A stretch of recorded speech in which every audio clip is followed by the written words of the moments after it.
Hola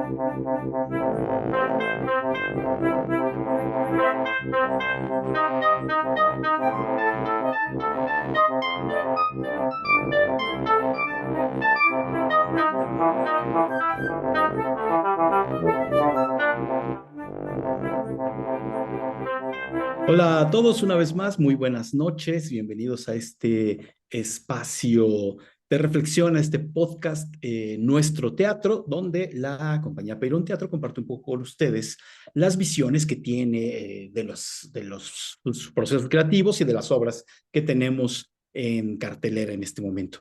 El día de hoy quisiéramos probar una estructura un poquito diferente a la de sesiones anteriores. Quisiéramos hablar un poquitito, pues ahora de la música que forma parte del montaje In Memoriam el Zoológico, que actualmente está en cartelera en el Foro Fernando Martínez Monroy, nuestro foro, ahí en Doctor José María Vértiz 1054, todos los sábados a las 5 de la tarde, hasta, por una primera parte de la temporada, hasta finales de junio de este junio, y luego retomamos a partir Veinte de julio. del 20 de julio. Y esa es la manera en la que introduzco a Esteban Montes, que está aquí una vez más con nosotros para conversar del asunto. Bueno, pues para ir entrando en materia, In Memoriam, el zoológico, bueno, pues ya tuvimos dos conversaciones al respecto de este montaje. El primero de ellos con Mario Alberto Moreno, que hace el personaje de Tom Winfield. Quien no haya visto ese video, des una vuelta, anda por ahí. Muy interesante video desde la perspectiva del personaje, del protagónico, ¿no? Este video que tiene tan buen nombre de Tom Winfield, el fantasma de su propia obra.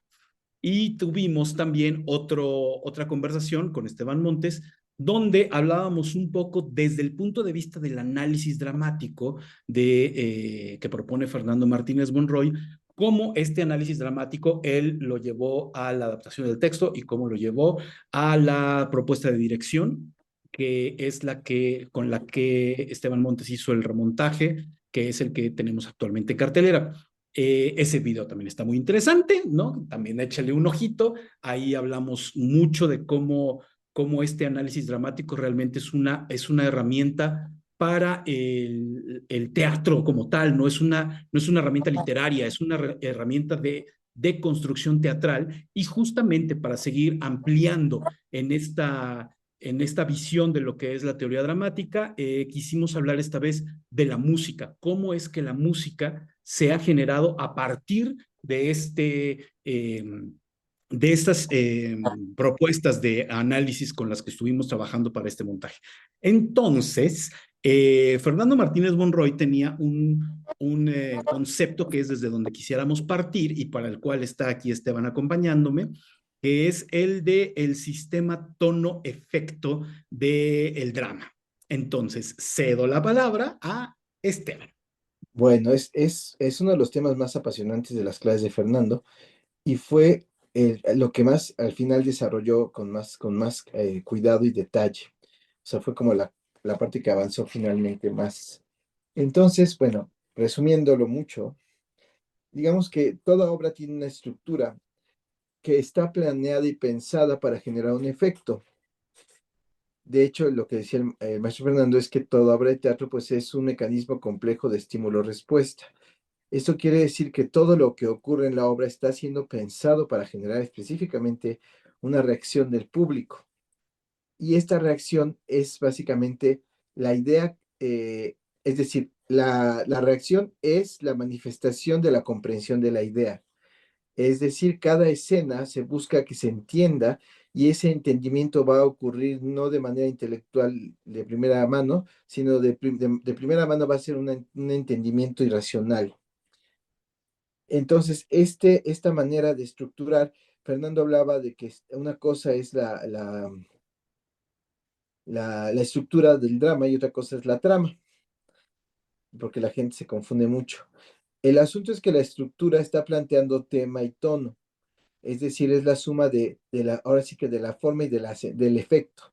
Lo que se quiere lograr y del tema, es decir, se trabaja desde el tema, yo quiero hablar de esto, y para poder hablar de esto yo tengo que valorar lo que esto que está queriéndose decir implica, y una vez que yo como autor lo valoro, logro generar el efecto adecuado para que esa valoración ocurra en el espectador.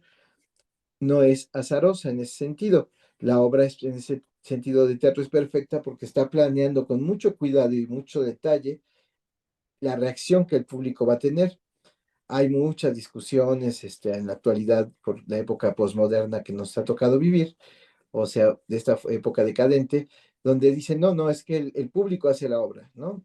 Pues no, porque básicamente nadie ha hecho, el público no sabe lo que implica tallar la piedra para lograr hacer el David de Miguel Ángel.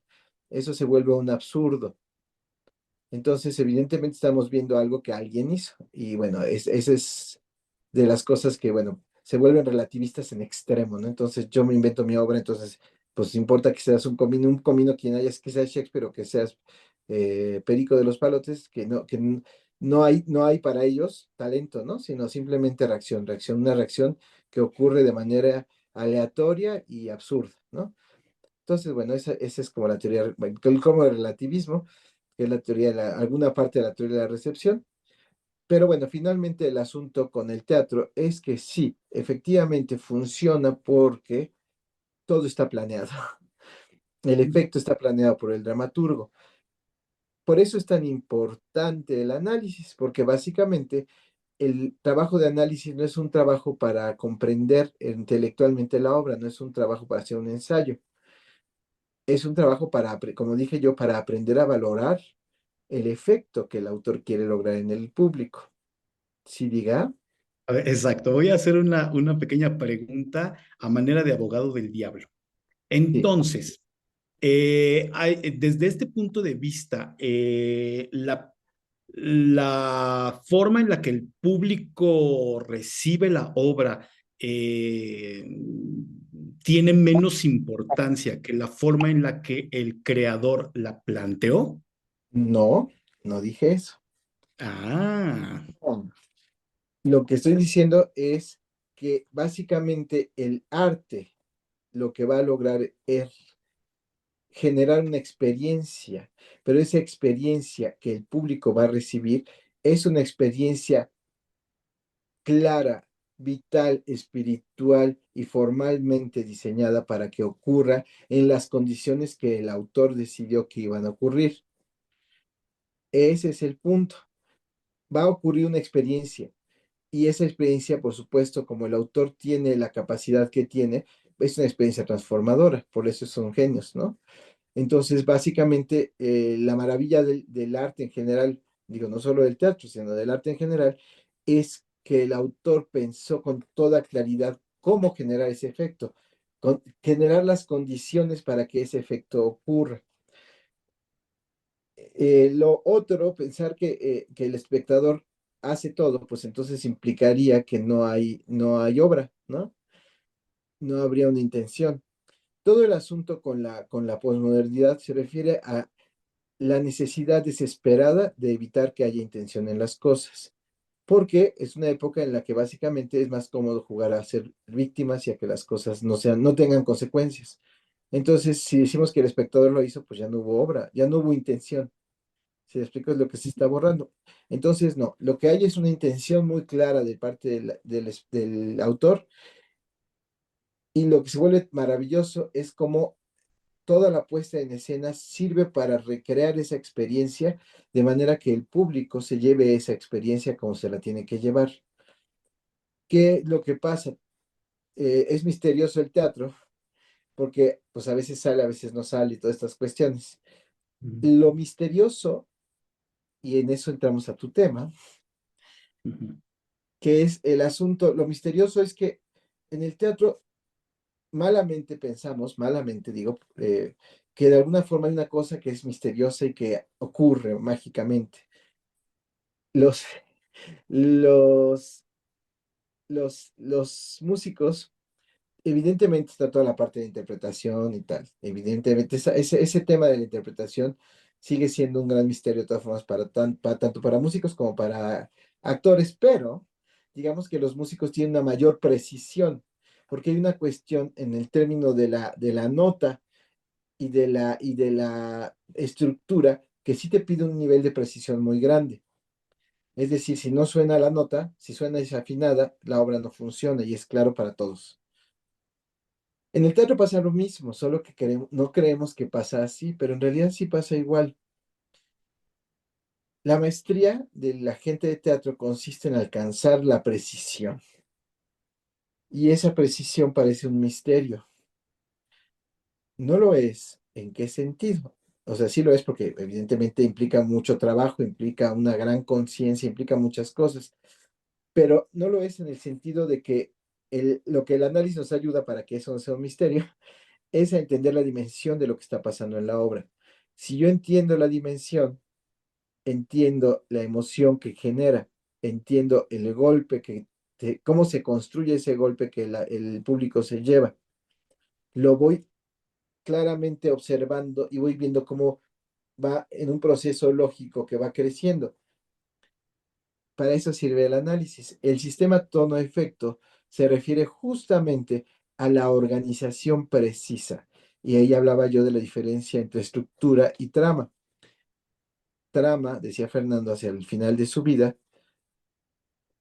es la clave genética de la obra, el código genético, porque justamente el tono está construido haciendo una trama perfecta donde cada palabra está colocada en un sentido y cada acto está colocado en un sentido y va siguiendo una progresión precisa. La trama consiste esa forma perfecta en la cual el autor lo construyó. ¿Para qué? Para que la gente llore, para que la gente ría, para que la gente salte, para que la gente reaccione como el autor está pensando que tiene que reaccionar. Ahí ya se logró la experiencia. Ujú. Lo que parece misterioso siempre es, bueno, pero tú me vas a decir que entonces ya encontraste el secreto. Pues no, es decir, el análisis te permite entender que eso existe, que eso está ocurriendo de esa manera. ¿Para qué sirve? Pues para que entonces tú lo asumas. Es decir, empieza el trabajo creativo que implica el descubrimiento del peso, del valor, del sentido, de la dimensión, de la emotividad y de la manera en que yo como actor logro relacionarme exitosamente con eso para que mi propia sensibilidad se sume a ese efecto, en lugar de que yo esté trabajando por donde se me da la gana y estorbe. Entonces yo lo resumiría mucho diciendo que por eso actuar en realidad es hacerse a un lado, no estorbar. Permitir que la obra cumpla con su ciclo, con su manera de ser, con su manera de expresar las cosas con precisión. Y eso básicamente ocurre si uno lo permite, porque eso está ya construido. Ahora, es difícil porque la construcción no es artificial. ¿Esto qué quiere decir? No es colocar uno, dos, tres y cuatro, ¿me explicó? No es colocar las cositas en orden, es descubrir el sentido que ese orden tiene. Y eso implica un acto creativo, implica un descubrimiento por parte de todo el equipo, implica darse cuenta de cada cosa, por qué cada pausa. Y eso, pues no acabas nunca, me explico, porque lo tienes que estar descubriendo. Entonces tú tienes una idea cuando empiezas la obra y vas creando, vas avanzando y después te vas enterando de que estabas muy equivocado y que en realidad avanzas hacia otro lugar. Puede que haya funcionado y puede ser que no estuvieras tan equivocado, pero empiezas a notar cada vez más capas y más sutilezas y entonces la experiencia se va volviendo más rica para el público. Por eso nunca acabas, ¿me explicó? Porque en realidad asumir eso implica entender la vida y eso implica un nivel de sensibilidad y un nivel de experiencia que también es muy importante tomar en cuenta. Sí, Ujú. del actor. Pero al respecto, porque pareciera haber una contradicción con lo primero que estás diciendo, este nivel, estas capas, digamos, a las que te vas compenetrando, tú vuelves a ver la obra y encuentras nuevas cosas, lo mismo que pasa con cualquiera de las grandes artes, ¿no? De las grandes obras de arte. Tú la presencias, la miras, lo que sea, descubres unas cosas, la vuelves a ver y encuentras otras cosas. Lo que pasa mucho con los libros, lo vuelves a leer a los 5 años y dices, "Ah, no manches, ahora lo estoy viendo de una forma que no". Eso entonces no se contradice con este diseño preciso que busca un efecto específico. No, porque la cuestión es que cada obra es un misterio en ese sentido. Es decir, tú ya entendiste más o menos por dónde va, pero cada cosita tiene una dimensión brutal porque por eso está hablándose de la vida. Y entonces tú hoy entiendes esto y después dices, no, qué estúpido, no vi esto. Y ya lo haces y eso genera más comprensión y genera más caminos y abre más perspectivas. Esas perspectivas están allí en la obra. Ahora, el asunto es que es como dice Borges, me gusta esa frase, ojalá y usted sea el lector que esta obra está esperando. El asunto es que implica siempre un acto creativo. Ahora, parecía entonces, pero entonces tiene razón en la teoría de la recepción. No, implica que generar la experiencia como la verdad implica un trabajo muy grande. Y ese trabajo implica el involucramiento vital del creador para entender y darle vida. Entonces, la obra me va a cuestionar profundamente la manera que yo tengo de ver, porque él la está viendo de una manera que no es, que no es la mía, por supuesto. Y Uh -huh. entonces, yo tengo que hacer un trabajo de ir asumiendo, primero, salir de mí. Por eso decíamos en el anterior programa, realmente mi trabajo es de independizarme de mis ideas, ¿no? Y de mí mismo. Salir de mí para empezar a ver cómo la obra me lo está planteando. Y ese empezar a acercarme me va a plantear muchas preguntas, muchas dificultades, y habrá momentos, cosas que yo no acabe de entender. Decía Margules, que es muy bonito, dice, yo leí en mi adolescencia Los Justos. Cuando la leí yo dije, quiero hacer teatro, quiero hacer esta obra en teatro, quiero hacer teatro. De hecho, dice, porque leí esa obra me di cuenta que yo quería hacer teatro, algo así nos contó en una conferencia del CUT. Y yo la quería montar y no podía, y no podía. Y entonces pasaron los años y cada vez que regresaba al texto había algo que me decía, no, es que hay algo que no acabo de entender, hay algo que no acabo de entender.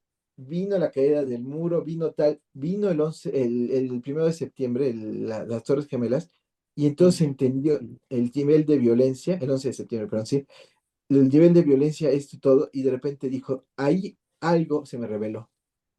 Y en ese momento ya pude montar la obra. Porque, por eso digo lo de Borges, el asunto es que toda obra te lanza preguntas, no te da respuestas. Claro. Pero entonces, aquí, creo que aquí está la gran diferencia. Este sistema estructurado de tono, efecto, que busca que el espectador con, reciba una experiencia y perciba y viva una experiencia concreta, tiene mucho de inconsciente si uno no lo tiene claro, si uno no es consciente. En tanto que uno va generando conciencia, ese sistema tono-efecto va revelando sus capas, pero en Sí, realidad la experiencia está sucediendo a un nivel muy interno, muy inconsciente. Por eso es que sé, de acuerdo con eso que estás comentando de Margules, por eso es que Margules sabe es que hay algo que todavía no veo. Es decir, inconscientemente sabe que ahí está, pero no ha logrado traerlo a la conciencia. Es decir, sí, la gran obra tiene esta cuestión, digamos, ¿no? Tiene un gran nivel de profundidad. Idealmente, esto que está diciendo Borges, ojalá yo pueda estar a la altura de lo que esta obra me pide, pero la obra va a surtir su efecto, lo quiera o no. La única diferencia es qué tan consciente soy de ese efecto bueno, en lo que estoy percibiendo, ¿no? sí, lo que pasa es que ves la obra, digo, hay actores que son unas bestias salvajes, ¿me explicó? Que lo dicen y está, y uno dice, maldito, y le preguntas, ¿qué dijiste? No sé, pues yo solo dije lo que decía ahí. Todo. ¿Me explicó? Es decir, hay gente que siente muy bien, no entiende, pero siente muy bien, y lo hace con la mano en la cintura, y uno dice, es que lo dijo con toda su claridad, con toda la dimensión, estaba la pausa exacta, todo estaba perfecto. Sí, porque lo está entendiendo. Es decir, la comprensión, y esto es una cosa que mucha gente se enojará conmigo, pero el problema es que el teatro no es un trabajo intelectual, no en ese sentido. Y ahí yo sí difiero de muchos maestros que dicen, entonces yo tengo que construir segundo a segundo del texto. No, por supuesto que eso es absurdo, porque esa es la mejor manera de salirnos de la experiencia, ¿me explico? Si yo la empiezo a sobreintelectualizar y a pensar, aquí lo dijo porque pensó y entonces se dio cuenta y se le reveló el sentido, pues por supuesto que me voy a alejar de la experiencia, porque la estoy intelectualizando y de hecho, pues básicamente Freud hablaba de que uno o no sé si Freud, pero alguno de los psicoanalistas clásicos hablaba de que uno de los mecanismos de defensa es la intelectualización. Entonces, pues justamente ese no es el camino, intelectualizarla no. Yo sé que hay gente que es capaz de desde ahí crear, bueno, pues sí, pero esa experiencia es una cosa muy personal, pero de manera general esa es la mejor manera de matar la obra. Y eso es por eso lo estoy señalando, que es importante, porque la gente podría pensar que lo que Fernando hacía era intelectualizar la obra, y nada más lejos de lo que era la clase de Fernando, de lo que se trataba, hablabas la vez pasada de equinoccio. Pondré ese ejemplo. La sensación cuando acabó el primer ensayo era aterradora. Cuando ya empezó a explicar la obra, porque la obra está hablando de la experiencia de la muerte. Y cuando Fernando nos hizo darnos cuenta de la dimensión de la obra, salimos temblando, porque de eso habla la obra. Ese primer golpe que nos logró dar estructuró la obra, que eso es lo maravilloso, ¿ven? Cuando nos dio ese golpe era el que yo sentía al final. Y era muy bonito porque era el golpe que tenía el público. Cuando yo terminaba diciendo, bueno, señor Balmori, he venido por usted, la gente hacía, ¡ah! Y fue la sensación de terror que tuvimos todos como actores. Era la misma sensación de terror que tuvimos como actores, porque Fernando nos dio la dimensión de la obra. Esa es la labor del análisis, pero no es entender en el sentido racional, no es intelectualizarla, es tener la dimensión. Y ese tener la dimensión, como dices, apela a nuestra experiencia vital. Y hay veces que no la voy a entender racionalmente. La siento y digo, va, no, es por aquí, siento que es por aquí, no sé si está bien o no, y uno se entra y dice, sí, sí era, ¿no? Sí era por ahí. Y ya después se da cuenta, ah, claro, era por esto y era lógico, ¿no? Pero en el momento no lo estás viendo.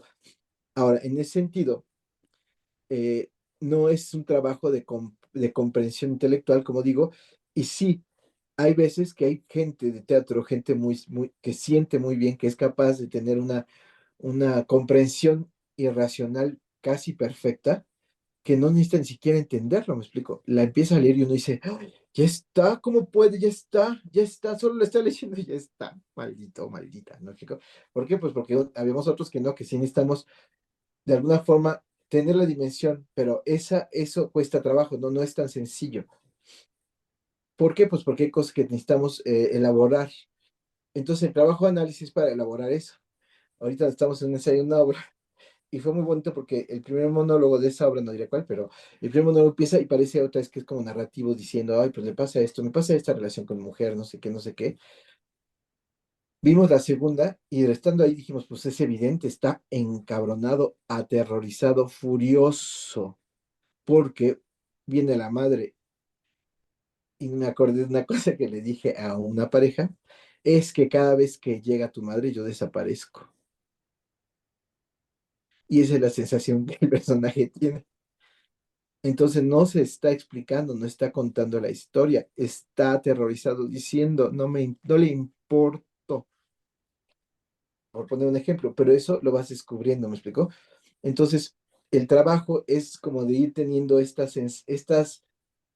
permitirte que el texto te vaya haciendo preguntas a ti, así de, a ver, porque casi como, a ver, ¿por qué estoy diciendo esto? A ver, no, que muy sabroso, a ver, dime por qué lo estoy diciendo. Y uno tiene que responder, pues creo que por esto, creo que por esto, creo que por esto, y el texto está diciendo, no, no, no, no, no, no, no, no, no, hasta que de repente dices, "Ah, lo está diciendo por esto", y de repente todo cobra sentido, ¿ves? de repente todo se organiza y todo tiene una sensación precisa. Ahí es donde empieza la precisión, porque hay como unas llaves de sensación que ese es el tono. Encuentras cómo acceder a nivel de sensación al texto y de repente ya estás allí y es como una corriente eléctrica, ¿me explicó? Porque esa corriente eléctrica está en el texto. Y conectas y de repente dices, "Ah, ya entendí, y está sintiendo esto y tal". ¿Qué es lo que pasaba con Fernando? Si te acuerdas, una de las escenas maravillosas que estábamos trabajando cuando hicimos lo de la lectura de Tío Vania, que todo el mundo empezamos, pues, ¿qué está diciendo el doctor Astro? Y empezó a leerlo, empezó a hablar, dijo, ¿de qué está hablando? Y nos decía, no, pues no sé qué es. Está pensando en que va a ver a Elena y se siente viejo, feo y estúpido. Y le pregunta, ¿cómo me veo hoy? Ay, pues muy viejo y feo, me dice la otra. Está esperando que le dice, te ves muy guapo y muy simpático. No, le dice, pues la verdad es que te ves muy acabado, feo y hueles mal, casi casi le dice. Y el otro se deprime horrible porque está esperando que le dijera que se veía bien. Pero eso Fernando lo descubrió, estábamos ahí leyendo y lo descubrió y todos, ¡ah! Claro, claro, claro, es eso. Y por eso está tan enojado, se le siente el enojo y por eso hace berrinche. Pero entonces uno siente el asunto. Pero entonces cada texto esconde esa llave, ¿me explicó? Y la llave no es una idea, si te fijas, es una sensación. Y la sensación parte de la necesidad de decir algo. ¿Cuál es la intención de decir esto? Y ahí entramos ya, para acabar esta parte teórica, a la música. Y aquí empiezan mis preguntas.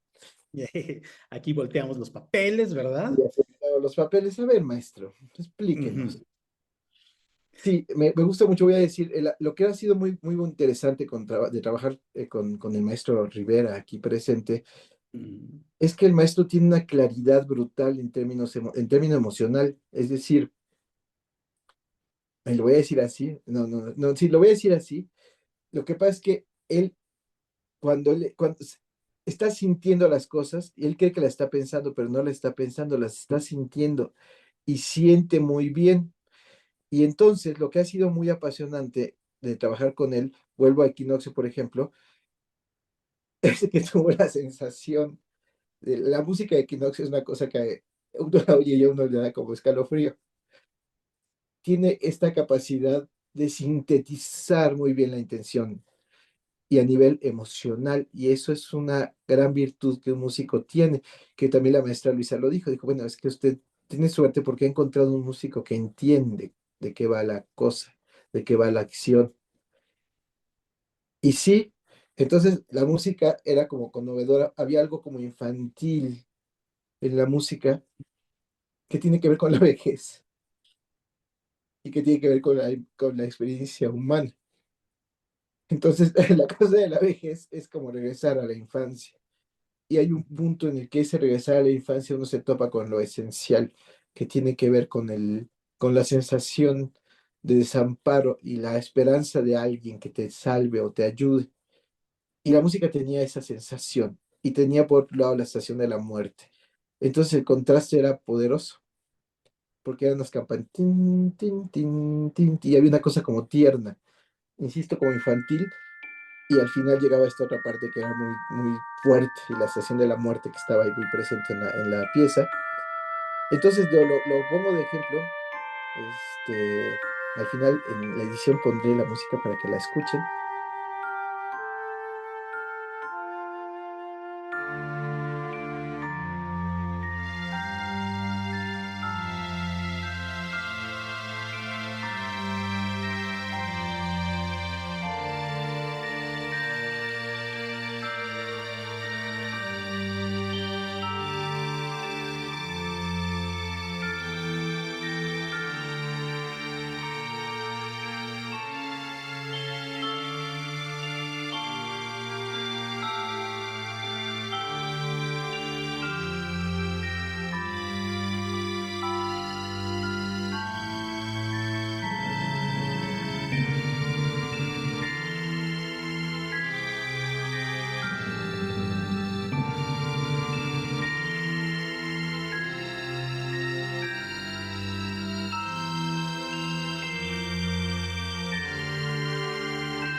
Mm. Este, pero se vuelve muy interesante encontrar a alguien que entiende, que lo entiende a nivel de sensación.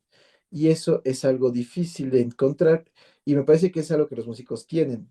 No digo, no todos, pero evidentemente, pero si hay algo que un músico entiende, es la sensación que la pieza tiene que tener.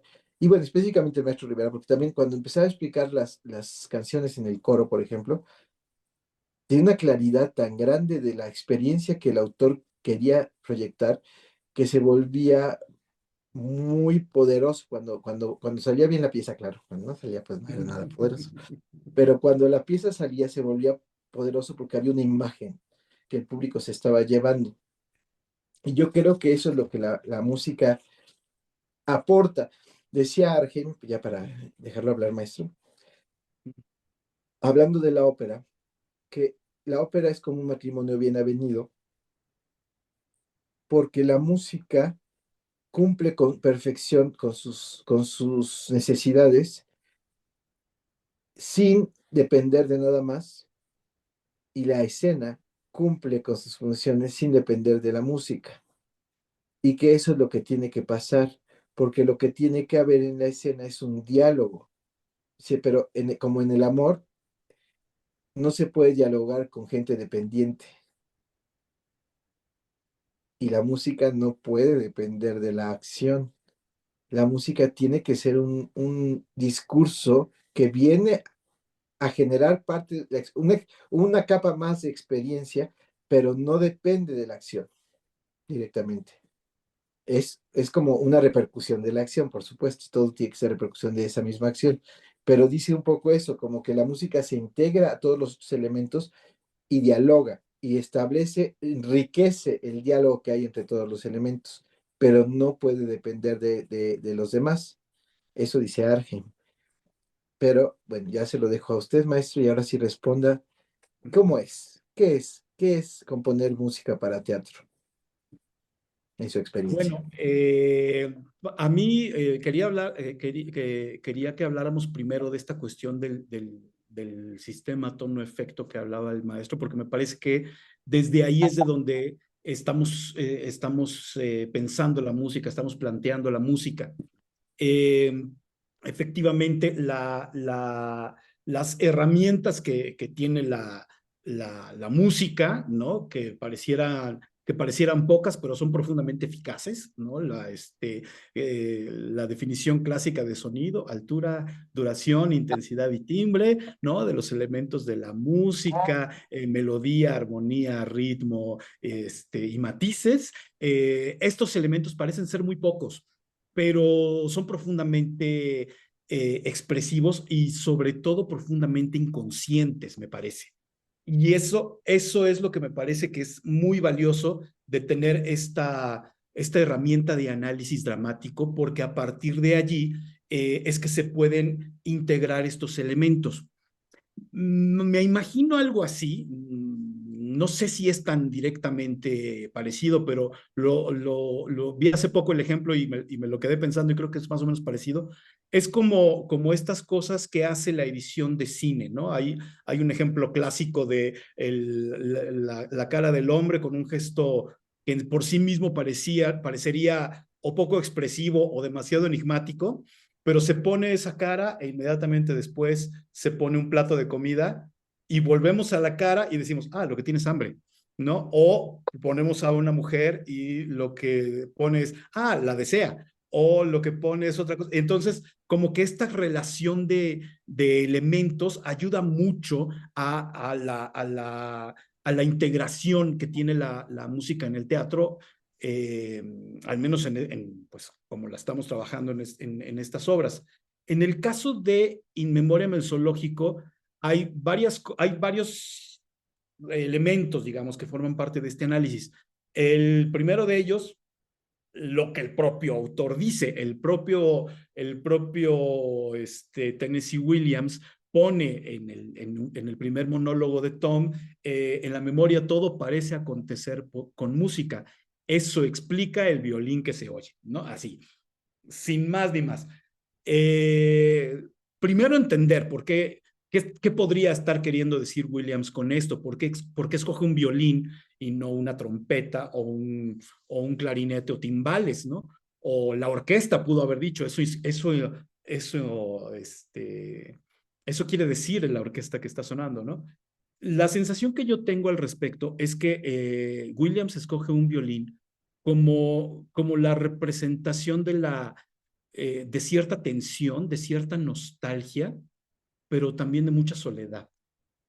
Me parecía muy, muy importante, es decir, Tom es un personaje profundamente solo, eso es lo que está revelándonos, digamos, a lo largo de sus momentos en el presente. Él está solo buscando con quién pasar el tiempo para no estar solo, porque estando solo con sus pensamientos se encierra a recordar una serie de cosas. Entonces trata de buscar a alguien más para no recordar esas cosas y tampoco lo consigue porque estos recuerdos son tremendamente recurrentes. Y ese es el otro elemento que a mí me parecía muy importante de retratar, el asunto de la recurrencia, el asunto de estar constantemente dando vueltas y rumiando, digamos, los mismos pensamientos, los mismos recuerdos, las mismas emociones, como si fueran una especie de cárcel de la que es muy difícil salir, de la que no es posible sustraerse demasiado. Entonces, por un lado estaba el asunto del violín como esta representación, a mi juicio, de la sensación de soledad.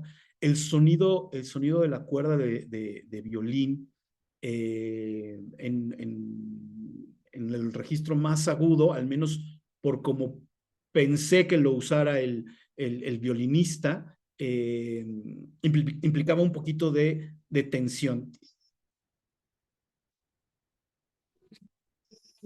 Y cuando parece que se relaja, es decir, esta melodía que baja, pareciera que se asienta en un lugar de descanso, en realidad inmediatamente vamos a una nota profundamente incómoda que está en un registro completamente distinto y que por la forma de ataque puede ser muy dolorosa. Ah, esta nota en particular cada que la escribía, cada que la oigo en las funciones, siento que me duele un montón. Siento que duele un montón, porque esa nota no solamente está presente en este primer tema, que lo asumí como el tema de Tom, sino que también está en el de Laura. Y con Amanda tengo un tratamiento distinto, pero es más o menos la misma idea. Es como una punzada muy precisa de un momento muy concreto, que en este caso es el momento en el que el padre se va. No lo vemos en escena, pero está presente en escena el papá por medio de su ausencia y por medio del recuerdo de Amanda que constantemente lo está trayendo a colación, el padre como ausencia. Entonces, esta ausencia del padre está representada por esa nota, por eso tendría que doler, digamos, ¿no? Y por eso aparece constantemente. Casi todo el tiempo está cortando las melodías, ¿no? Y podría venir otra cosa tremendamente dulce, tremendamente romántica, nostálgica probablemente, pero me parece que era más importante representar el dolor. Entonces, esta nota entra allí con esta intención de representar ese dolor. Y en el caso de la melodía de Tom, trata de volver a subir. Tiene ahí un par de trucos que me gustan. El primer salto que tiene la nota, como solamente un instrumento solo, el propio instrumento tendría que más o menos retratar como el contexto armónico, no quiero entrar mucho en detalles, el contexto armónico en el que estamos, pero me parecía importante que de acuerdo con ese contexto que traté de plantear en estas primeras tres notas, se comprendiera que ese primer salto era francamente disonante. Y luego un par de pasajes con notas muy cercanas que no definen este contexto armónico que ya se planteó. Entonces es como, sí, estoy tratando de salir, pero no sé a dónde, no puedo hacerlo, no voy a ningún lado. Entonces, el tema de Tom está planteado desde esa lógica. Ese tema me parece tremendamente conmovedor, tremendamente triste. En algún punto me gustaría hacer otra cosa con él, pero bueno, ese es otro tema. Eh, Son tres personajes, digamos, los principales, los que están encerrados en esta misma historia. Ya habíamos hablado que el señor Connor como que pertenece a un mundo distinto y por lo que estábamos platicando del análisis de la obra, me parecía que él no necesitaba un tema en sí, él es como tal, ¿no? El otro tema, el de Laura, tiene dos características que me gustan. Tiene muy poquitas notas. Y otra vez, la nota disonante, ¿no? La nota que genera la tensión. En el caso de Laura, el truco era más bien ligeramente rítmico. Lo que yo quería conseguir con ese tema era la sensación de justo como de estar como cojeando, como tambaleándose, tratando de representar no físicamente la lesión en la pierna de Laura, sino la sensación de tambalearse en el mismo círculo, ¿no? Es como que tiene mucho que ver también con lo que ella hace, que es repetir los discos constantemente, ¿no? Lo único que hace es repetir los discos y jugar con el zoológico. Entonces tenía que ser algo que fuera tremendamente circular y que estuviera constantemente recurriendo a lo mismo. Entonces el tema de Laura no admitía variación, no admite variación. Sin embargo, lo que sí varía en su caso, ahorita hablo con más detalle de la estructura de cada una de las piezas, es la forma en la que se relaciona con los otros temas. Y luego el tema de Amanda. El tema de Amanda, desde la primera vez que vi a la primera actriz que estuvo trabajando el personaje, lo primero que me llamó la atención era el carácter nervioso, el carácter tremendamente controlador, que con este nerviosismo trataba de mantener cierta estructura y cierto orden y cierto tal. Entonces me parecía importante que ese nerviosismo estuviera retratado, pero también constantemente tiene esta sensación de recurrencia. Tararara, tararara, tararara. Notitas cortas, son notitas muy, muy cortas, pero siempre son las mismas. Tararara. Y lo único que cambia es hacia dónde resuelve, si es que resolver es la palabra. Tararara, tararara, tararara, tan, tan, tan. En el caso de Amanda, lo que quería conseguir es que ese dolor estuviera perfectamente instalado. Entonces, no era una nota inestable, era la nota inestable y la resolución, pero en un registro tremendamente incómodo, en el sobreagudo del violín. Por eso tenía que estar constantemente llegando hasta allá, conduciendo hasta ese punto. Eh, entonces, la idea, bueno, la intención del montaje es que el montaje se basara en el trabajo de los actores, por lo tanto la música no tenía tanta interacción con los actores. No es que yo quisiera resaltar un estado emocional o subrayar un texto o lo que fuera, no era tanto la intención, salvo en los dos monólogos de Tom, el del principio y el del final. En ese caso, había, había que construir esta sensación circular de constantemente está volviendo. O sea, este presente está lleno de esa misma sensación. Y esa misma sensación está construida con estos tres temas, que es, digamos, en el principio, pues la presentación de ellos y en el final, la recurrencia de cómo todo el tiempo está pasando por ahí. Lo que se vuelve maravilloso, que a mí me dejó muy impresionado, es que cuando lo cuadramos con el texto, cuadraba emocionalmente con él. Es decir, yo no lo pensé palabra por palabra, pero al momento de irlo trabajando fue como entrando tonalmente, digamos, con el texto y eso me pareció muy sorprendente. Bueno, a todos nos pareció muy sorprendente, me parece. Sí, Eh, lo que necesitaba el montaje, eso sí, era pues como procesos de transición, procesos o de cierre, o sobre todo de cierre, me parece que sí estuvieron funcionando, de cierre de lo que estaba sucediendo en la escena.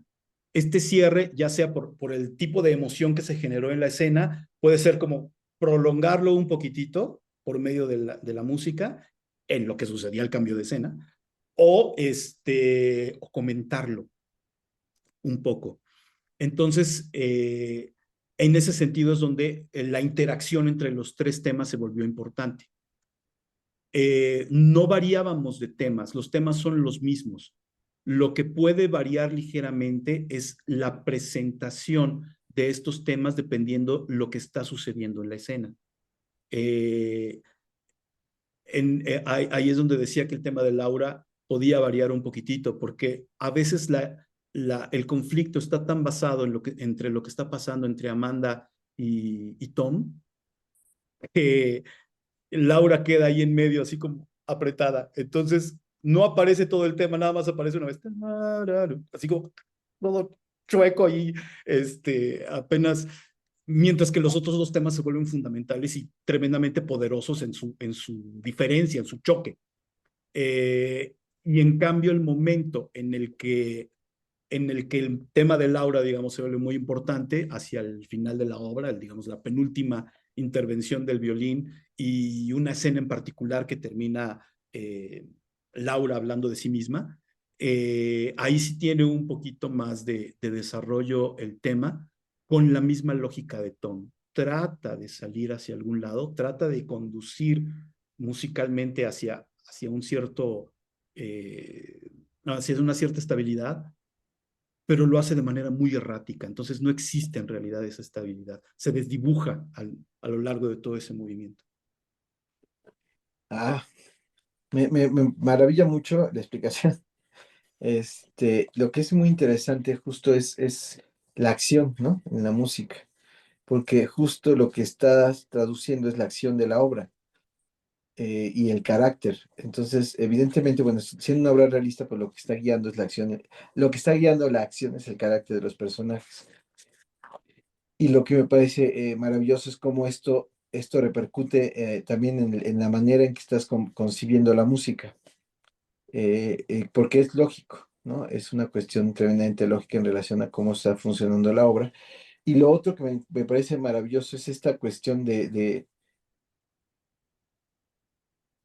es que la estación es como un río que está Mm, sosteniendo la obra, está abajo. No toma presencia demasiado, toma presencia en unos momentos, pero es como un río que de repente sale tantito y se vuelve a esconder, ¿no?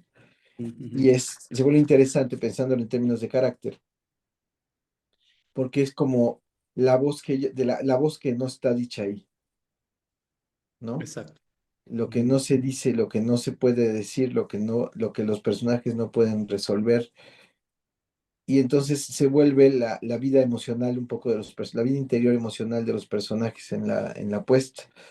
Eh, eso es apasionante en términos técnicos, me refiero, porque justo pensando un poco lo que decía Ángel, pues el asunto es que hay una parte en la que la música viene a aportar un punto de vista que de otra manera no veríamos. O sea, lo sentimos, ujú, pero el hecho de que tome cuerpo en la puesta, esa otra forma, esa sensación de lo que no se puede decir, de lo inasible, es como un poco el lugar de la música, ¿no? Y entonces ujú, se vuelve interesante porque no, pues es inefable, como dicen, pero precisa, ¿no? Está ahí, está diciendo las cosas con mucha precisión, hablando de quiénes son cada uno de ellos y, y no dice, en aquel momento en que plantea la sensación como la asfixia, algo que está ahí y se va, ¿no? Entonces se vuelve también, en ese sentido también se vuelve parte de la acción de la obra porque justo los personajes no acaban de poder decir nada claro, ¿no?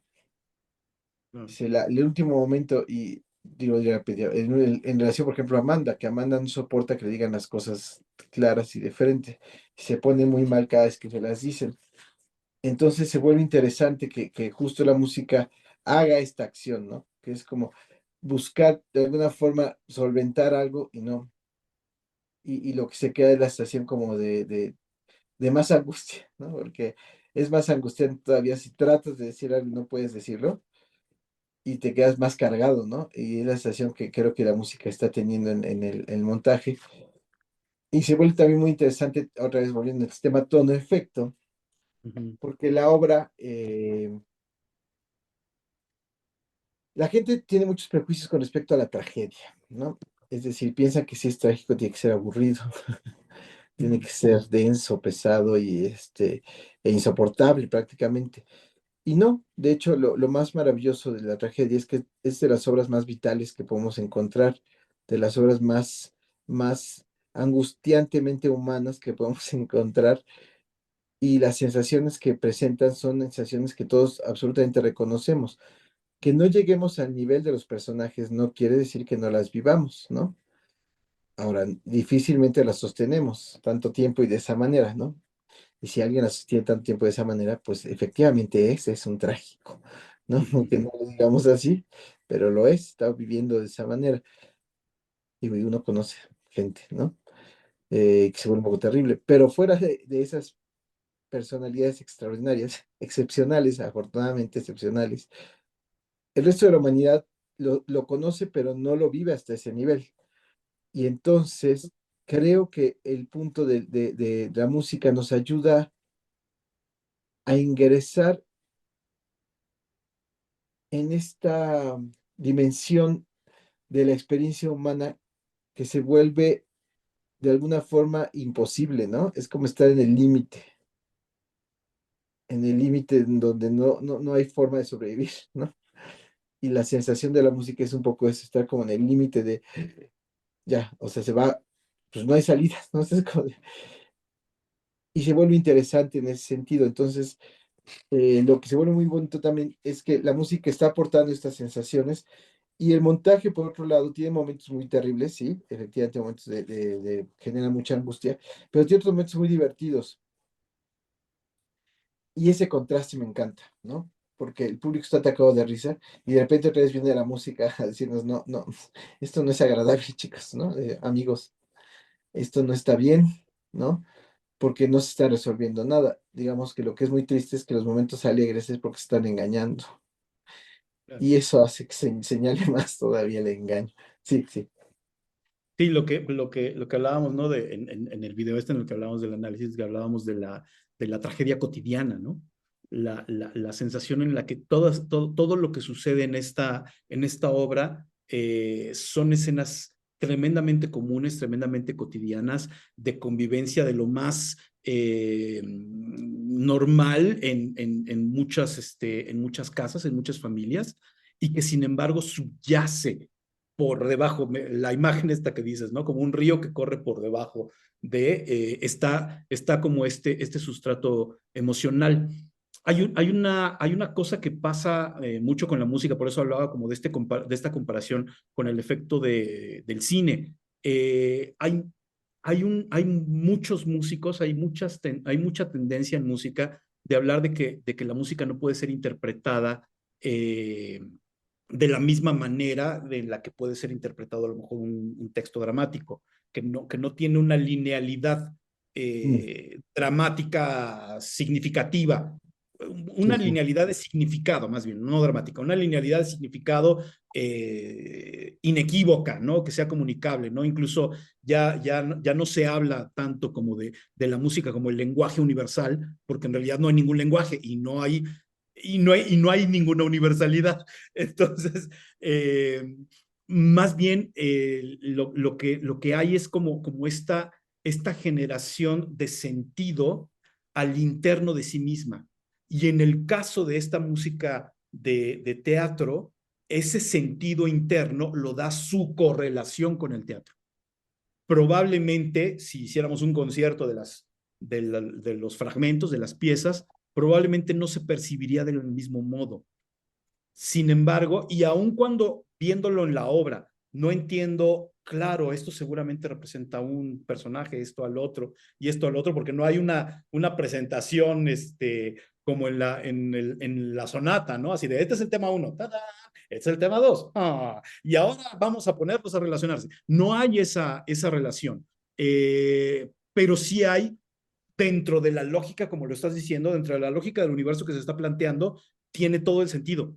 Entonces, no importa que yo no sepa si cada uno de estos, no importa que no sepa que son tres temas distintos, y tampoco importa que cada uno de estos tres temas distintos sea uno de los personajes, sino la percepción general que se basa, sí, en qué contexto está sucediendo y en eso ya lo había oído, eso ya volvió, híjole, híjole.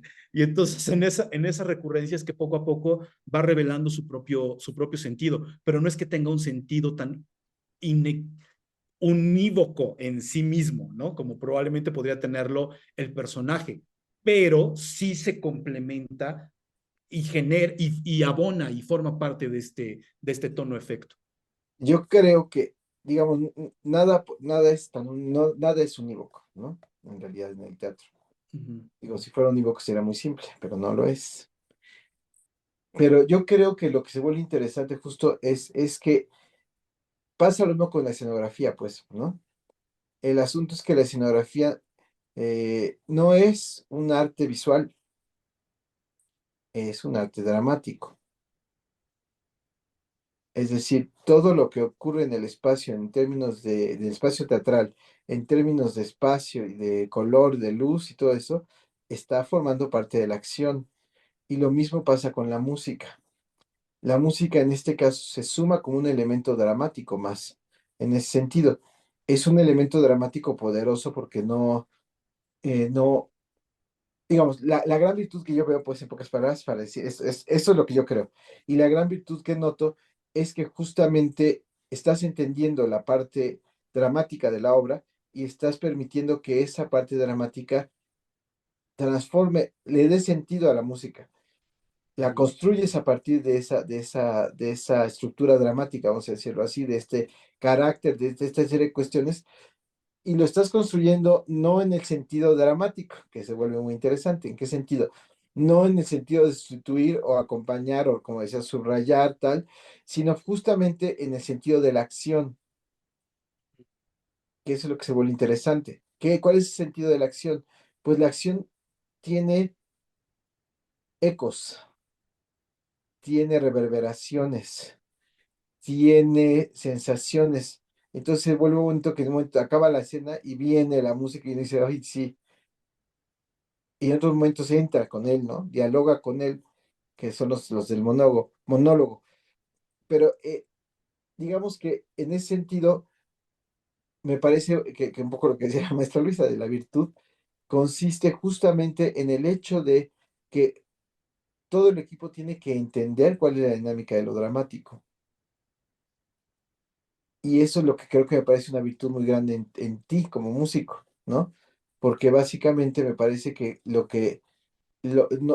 va a ser una obra, como acabas de decir, no va a ser una obra maestra para presentarse en una sala de conciertos porque nunca fue la idea, ¿se me explicó? Sino es una música creada para complejizar más el universo de la puesta y lo logra y le aporta y le va a aportar algo que es lo que decía, ¿no? Que no estaba, que si no estuviera, que sin eso no estaría, ¿me explico? Es decir, lo que se vuelve muy padre, muy emocionante, es que aporta un nivel más de experiencia que de otra manera pues no estaría.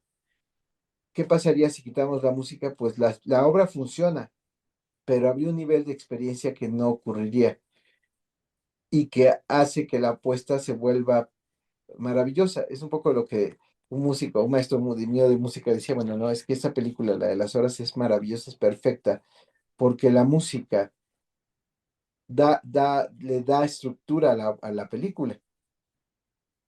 Y sí, o sea, todos los créditos tarán, tan, tan, y va moviendo, va dándole ritmo a las escenas y les va dando unidad, porque las tres están levantándose, las tres están con flores, las tres tal, tal, todo eso, pero lo que le da el sentido de unidad a todo eso es la música, en el caso de las horas, y eso es lo que hace que la música sea absolutamente maravillosa, no solo como música, sino que le da un sentido dramático al hecho cinematográfico y le da un claro sentido dramático que además está muy bien pensado, está muy bien observado allí porque el sentido dramático está en el hecho de la unificación de los tres mundos,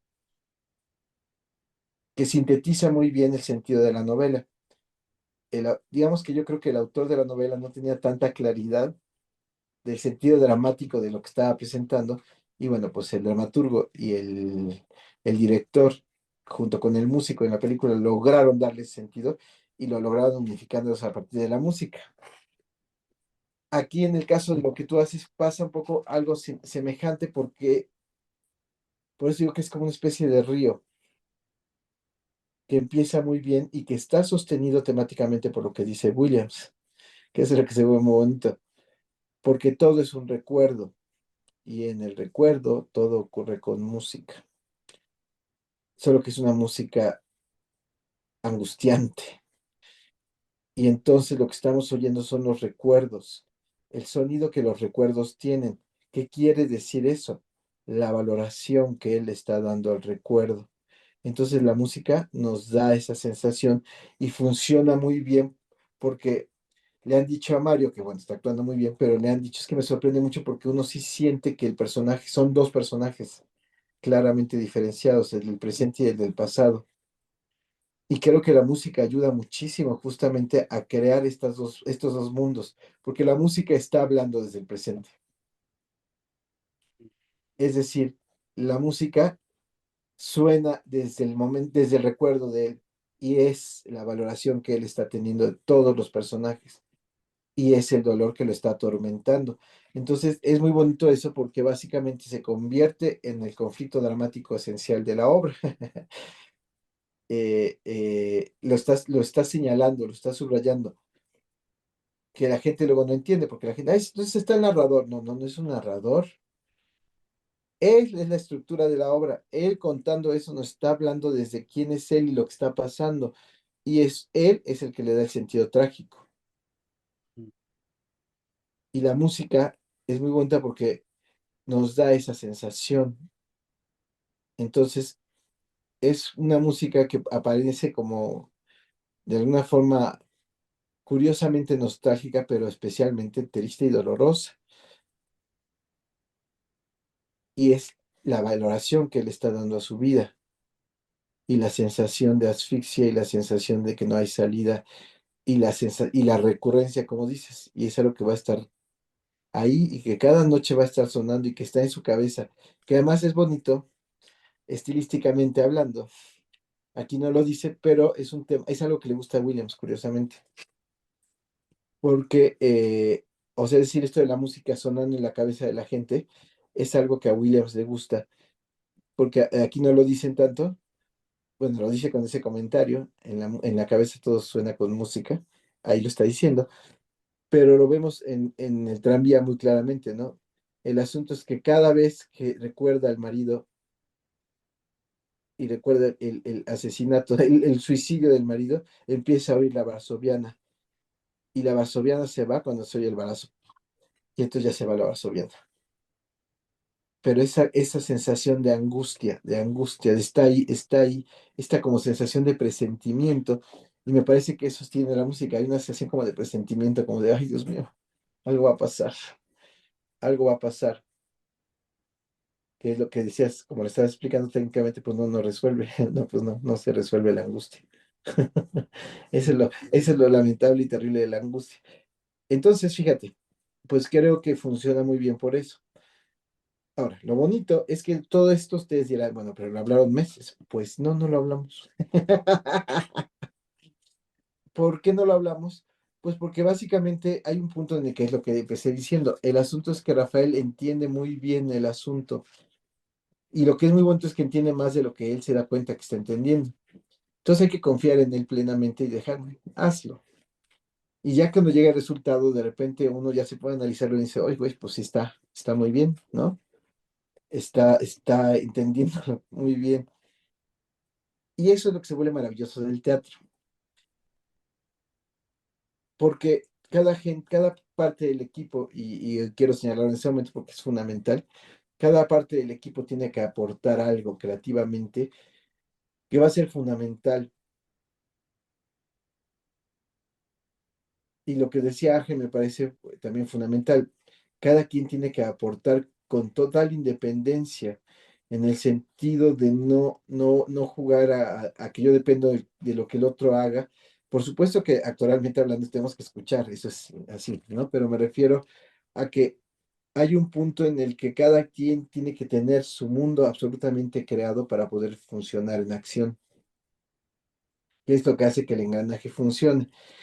Y ese justamente es el punto complicado con el tono, porque eso solo se logra cuando todos tienen claridad de intención.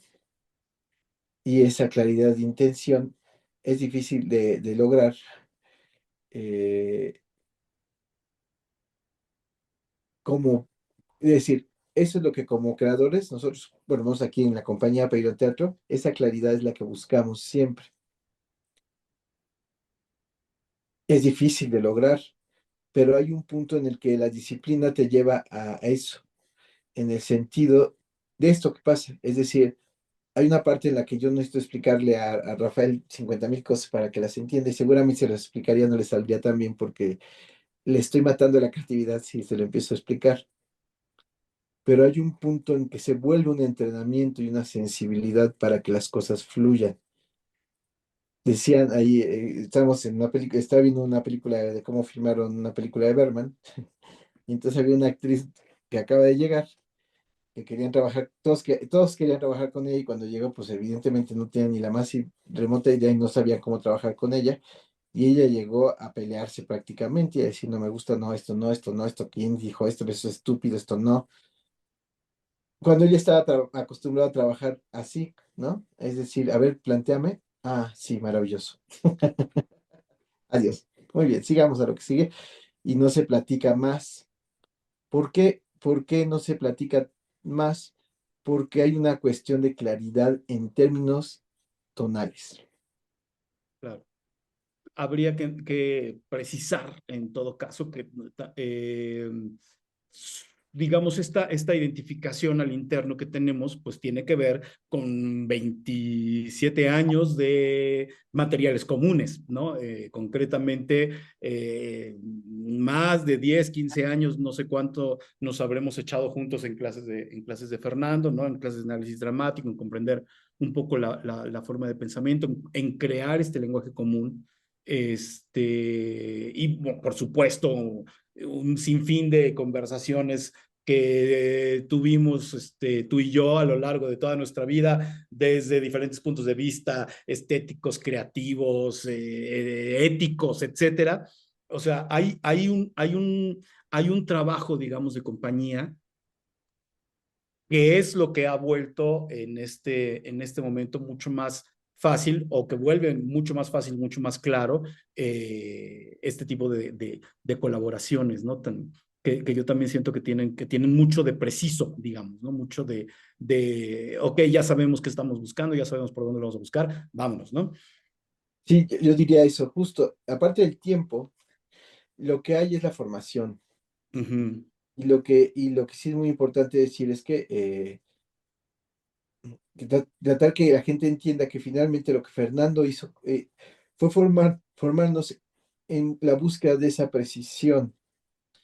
Y esa precisión, que es el análisis, no se refiere a ideas, no se refiere a conceptos, se refiere a la precisión que se puede lograr en cómo se valoran las cosas. Si algo nos enseñó Fernando fue eso. Entonces es aprender a valorar la vida, lo cual se vuelve complicado. Por supuesto, porque uno está acostumbrado a vivir de una manera, ¿no? Y esa forma de vivir, que es la que todos tenemos, que es la educación que hemos recibido, la que sea, pues nos lleva siempre a malinterpretar todo, a malentender las cosas y a creer que las cosas son como uno quiere. Entonces, aquí un poco respondo o aclaro más lo que decíamos la vez pasada. Es necesario aprender a ver la vida. Me gusta mucho esa frase creo que es de Virginia Woolf, pero la citan en las horas. Hay que aprender a ver la vida por lo que es. Hay que aprender a valorar la vida por lo que es. Y creo que la labor que la maestra Luisa Josefina hacía, porque eso es lo que hacía, y lo que hacía el maestro Fernando, pues básicamente era eso, enseñarle a la gente a ver la vida, aprender a verla como es, no como querían o como les dijeron o como les contaron, sino aprender a ver la vida por lo que es, por lo que implica. ¿Para qué? Pues por supuesto para que tu vida sea mejor, desde luego, pero por supuesto para entender cómo funciona el teatro, porque de eso se trata el teatro. El teatro trata de la vida y entender lo que hay en el teatro solo se logra comprendiendo cómo es la vida. Ujú. Exacto. Bueno, con esto podemos muy bien cerrar esta conversación. Efectivamente, eh, el teatro que nosotros quisiéramos hacer va hacia contemplar la vida, como bien lo dices, ¿no? Entonces, es por eso que tanto énfasis en generar universo complejo como la vida es, este universo que no sintetiza a las personas, sino que al contrario trata de mostrarlas en todas sus dimensiones, en toda su complejidad. Y bueno, en ese sentido, pues la música pues aporta a tomar este punto eh, ine, inefable de lo que somos, ¿no? De esta forma que no tiene palabras, pero que también forma parte del teatro, ¿no? Sí, yo diría para cerrar ese punto nada más, es que efectivamente lo que pasa es que la música es pues una cosa cósmica, ¿no? Es decir, en tanto que no tiene palabra y es pura sensación, lo que aporta va a ser esa dimensión de la sensibilidad humana que es musical, ¿no? Y que tiene que ver con la emotividad, pero que no es esta cosa ramplona de, ay, como decías al principio, ¿no? Que de, ay, esto sufro, lloro y me río o lo que sea, sino esta parte poderosa del espíritu humano que tiene una fuerza irracional, porque todos tenemos esa parte también, que tiene mucho que ver con el inconsciente, ¿no? Entonces es interesante estar revisando una serie de cuestiones ya voy a acabar, perdón, de Dionisios, y lo que se ve muy interesante es esta cuestión de la necesidad de que se baile, que haya música, porque hay un punto en el que se vuelve imposible decir de otra manera si no es con música, porque hay una cosa de fuerza vital que sale como una energía que se manifiesta per se y que pues nos lleva, nos sobrepasa. Y me parece que la música pues sí tiene eso. Digo, hay mucha gente que tiene razón, no, bueno, es muy fácil poner música en algún tipo de obra y entonces que la música haga todo, ¿no? Que también es verdad que puede pasar. Pero me parece que la función de la música sí tiene que ver con esta parte un poco cósmica, ¿no? En el sentido de hablar de esta sensación completamente fuera del orden intelectual racional y que nos habla directamente de, como dice Lorca, ¿no? De la oscura raíz del grito. Y creo que la música parte un poco de esta posibilidad de hablar desde allí y lo que se vuelve interesante es encontrar la manera justa que cada texto nos lo pide, ¿no? Muy bien, bueno, pues muchas gracias por acompañarnos una semanita más. Gracias a quienes se están animando a ir al teatro, a vernos, a corroborar un poco, a dialogar con nosotros por medio de la escena de lo que hemos venido hablando. Gracias a quien ha estado compartiendo un poco los contenidos. Gracias a quien está dialogando con nosotros en las redes de estos contenidos. Eh, pues de verdad están muy invitados a ir a ver In Memoriam en Zoológico. Todo esto que estamos platicando ahora forma parte de esto que veníamos hablando, de por qué este montaje póstumo de Fernando es probablemente una de sus mejores direcciones. Eh, pues de verdad nos dará mucho gusto poder compartir ese trabajo con ustedes. La próxima semana vamos a tener otra vuelta de tuerca en el formato de estas conversaciones. Vamos a estar hablando de Ay, se me acaba de ir el nombre de la obra. Vamos a estar La hablando vida es sueño. de la vida sueño. Vamos a estar hablando de la vida de sueño. No, no la tenemos en puerta, pero tenemos un invitado. Va a estar con nosotros. Elik Troconis, quien tiene, bueno, es un escritor joven, pero muy, muy importante, talentoso, ya con varios premios en su haber, y que aparte de ser escritor, tiene la generosa vocación de invitar a la gente a que lean. Y dentro de esta generosa vocación, pues él maneja una serie de círculos de lectura donde revisan clásicos de la literatura en general. Y entonces, pues, como le gusta leer y como es parte de las cosas que disfruta infinitamente, pues escogió una obra de teatro que fuera emblemática. Él escribió una obra que se llama La joya robada, en la que se le ocurrió tomar ni más ni menos que a Cervantes como personaje detectivesco que va a resolver un caso. Y bueno, por supuesto, yo no la he leído aún, tengo que leerla, pero y se la recomiendo mucho. Mucha gente me ha dicho que está muy divertida, muy buena, y bueno, se ha ganado varios premios, en fin. Pero bueno, resulta que es un personaje literario que va a resolver un caso policíaco. Y bueno, pues como le gusta ese ambiente, por eso decidió que fuera La vida es sueño de Calderón de la Barca, que les recomiendo ya nada más para cerrar, que vayan a buscar el análisis que hace Fernando Martínez Monroy en este mismo canal que usted está viendo en YouTube. Está el análisis de La vida es sueño en las sesiones de análisis, versiones virtuales de análisis dramático, no me acuerdo el número, pero lo puede buscar y lo va a encontrar y bueno, pues eso nos servirá de referencia. Así que ya le dejamos tarea. Ok, bueno, pues muchas gracias de nuevo por acompañarnos en este espacio de diálogo y nos vemos en el teatro. Hasta pronto. Esto explica el violín que se oye. Yo soy el narrador de la obra y también uno de sus personajes. Los otros son mi madre Amanda, mi hermana Laura y un pretendiente matrimonial que aparece en las escenas finales. Este es el personaje más realista de la pieza, por ser el emisario de un mundo del cual, en cierto modo, estábamos separados. Pero como tengo la debilidad de un poeta por los símbolos, uso este personaje como el demorado, pero siempre esperando algo por el cual vivimos. Hay un quinto personaje que aparece en una fotografía colgada de la pared. Cuando ve la imagen de este sonriente caballero, solo hace recordar que es nuestro padre, que nos abandonó hace mucho tiempo.